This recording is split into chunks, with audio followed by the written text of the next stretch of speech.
know Gresha put out some information about my life story. But my presence here today is not just about my story, it's also about your stories. All of us in our lives, if conflict doesn't happen to us, it happens to someone we know. Today, when I was on my way here, the lady that cleans the room, the maid, came to my room. I shook her hand and told her I was speaking here today, and it turned out we had similar stories. She was a hostage as well, and had been held hostage for a month. So as I was coming here the whole trip, the direction I was going to take my story to you changed. Wow. On the way here, there was a storm. We got caught in a flood. And then there was a forest fire on the way here. Then we were trying to get here, but all of these little things was happening that said, turn around and go back. My God. But then you're on a highway where you can't turn around and go back. You have to go through the storm, through the flood, pray all the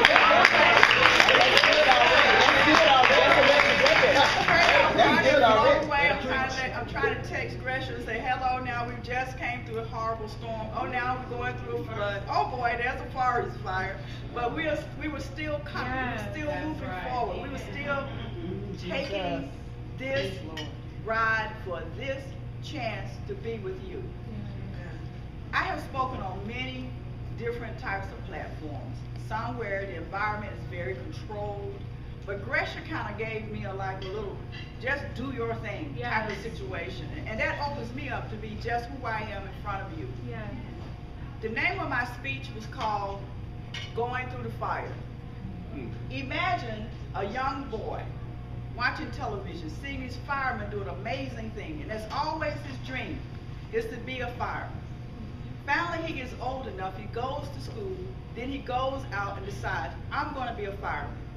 He goes and he aces it. He gets that certification, and he's a fireman. He's been out on many different calls, never got a scratch.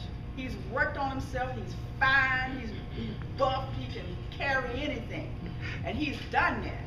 But then there's this one fire. Just as he's standing at the doorway, all the firemen are saying, you can't go back. We've done the best we can. We've gotten everybody out. But God let his ear hear one sound, seemingly from the whole back of the house. And he has to think. He has 1 second to think about it. Do I go back through the fire for that one voice on the other side? Or do I save myself? Before he makes the decision to run back in, he thinks about his physical form, how running back through that fire may change his physical form. Will his family still want him, even if he comes back on the other side? Will I come back on the other side? So in this talk, I am talking to you, he is thinking this in split seconds. So he turns, and he can hear his fireman comrade saying, don't go back in. But they can't hear the voice. Only he can hear it. Sometimes we've got to say something. Only he can hear it. And other people are telling you, don't go into that coffee shop. Don't go into that drunk hole. Don't go out there where the prostitutes hang out. Don't go into that homeless shelter. Don't talk to that man laying on the side of the road. Don't talk to that man that's walking drunk down the street. Don't talk to that lady that seems like she's always complaining, always complaining. Because you are the only one can hear the voice. You can hear the voice. So the fireman turns, forgets his helmet, and runs through the fire. He see the fire licking up the walls, and we all know as firemen, they know about backdraft. He know he should not have went in that building. But then he is praying as he's running through. God, please, let whoever it is, let them reach for me. If they can't reach for me, God, let me find them. Let me feel around in the darkness and let me find them. And then he comes upon the person that he's heard whimpering. And now they're balled up and they're covered in soot. And they are as far gone as he thinks they can go. He says, now God, am I saving a live person or am I bringing out a body?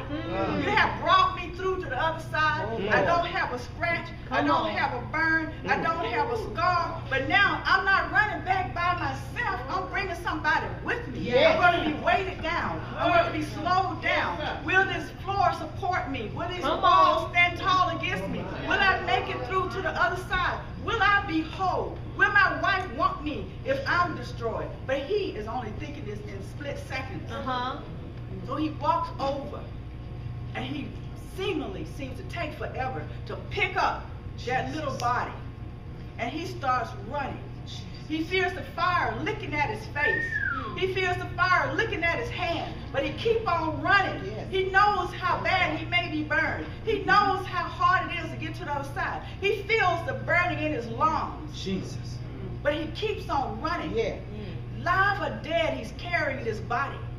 This is a child of yours, Lord, and I'm a child of yours, and we are doing this together. We're going to make it to the other side. But in spite of his own burns, in spite of his own condition, he is comforting the one he's carrying through on the other side. This is what he was raised to do. This is what he dreamed of doing. This was the vision of him embedded in his heart and in his soul since he was a child. And now, I'm not living through just the best part of it. I'm living through the good, the bad, and the ugly. And I'm coming out on the other side of God. All I want you to do is just let me get to the other side. He busts through that door with that person in his arms. And all of his comrades come running. Give me the child. Give me the child, man. You're burned. And all he can think of is, I am on the other side and I can feel the breeze. Can you imagine a doctor as a child dreaming that one day I want to be a doctor? But then he's sitting in a chair and he's looking at the charts of someone he's cared for many years. And there on that chart, he sees cancer, terminal cancer. And he has to tell this person, I have got to let you know your time is short.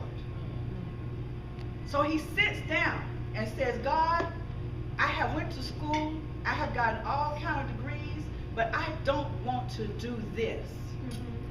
But God says, this is what you wanted.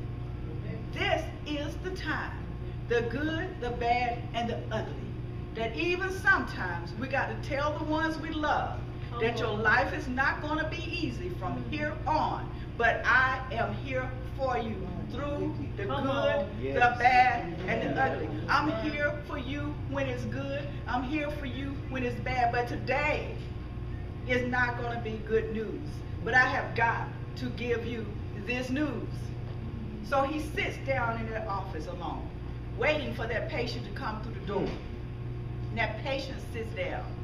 He has no idea how that patient is going to react. But then he says, I've got news. And the patient says, I can tell from the tone of your voice, it's not good news. Will I have a chance? How much time do I have? And instead of just being a doctor for that moment, he says, let me pray with you. Can I pray with you? Yes. Can I pray with you? Now, we are going to be on this battlefield together. Sometimes it's going to be hard. Sometimes they're going to ask you to do things you don't want to do. But if we want to get some time, we're going to have to work together at it. But then he faces a patient that says, you know what? My time is in God's hands. All I want you to do is just be there for me and just love me.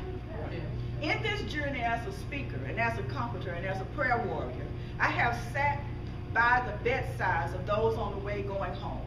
And the first thing I say, on this journey that you're taking, you're on the best journey.